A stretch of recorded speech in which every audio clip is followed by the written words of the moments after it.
between the sword and the gaze. A long time ago, in a small village, there was a brave knight named Lucas. He always carried a sword. People said, "Lucas can fight anyone. He is strong and fearless." But Lucas was not happy. He felt alone. Every day he practiced with his sword, but no one came close to him. People in the village were afraid of him. One day, a young girl named Clara watched Lucas from far away. She noticed something different. "His eyes look sad," she said to her mother. "Why is he lonely?" Clara decided to talk to Lucas. She walked to the field where Lucas was training. "Hello, Sir Lucas," she said with a smile. Lucas stopped and looked at Clara. "Why are you here? Aren't you afraid of me?" he asked. Clara shook her head.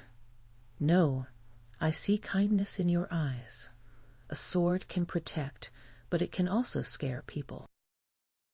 Lucas looked down at his sword. "I use my sword to keep the village safe," he said. Clara smiled again. "But you don't need your sword to make friends. Sometimes a kind gaze is stronger than a sword." Lucas thought about her words.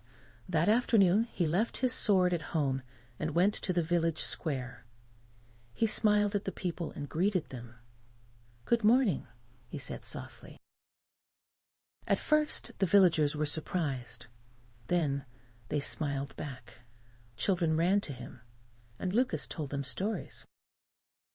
From that day, Lucas learned a powerful lesson. "A kind gaze and a gentle word can change hearts," he said. Lucas became loved not for his sword, but for his kindness. The people were no longer afraid, and Lucas was no longer alone.